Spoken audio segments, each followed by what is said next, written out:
La vaca cega.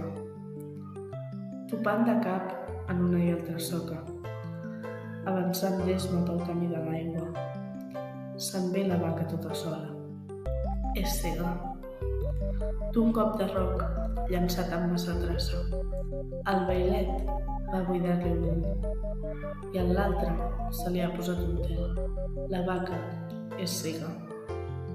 Ve a abeurar-se a la font com en solia.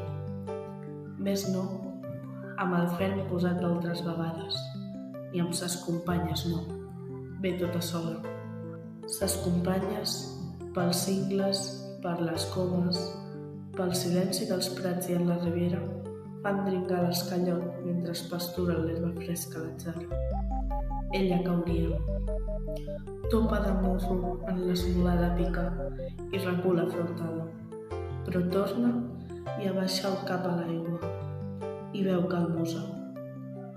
Beu poc, sents gaire set. Després aixeca el cel enorme l'embanyada testa. Amb un gran gesto tràgic, parpelleja damunt les mortes vides i se'n torna orfe de llei, sota del sol que crema, vacil·lant pels camins inoblidables, brandant llànguidament la llarga cua de Joan Maragall.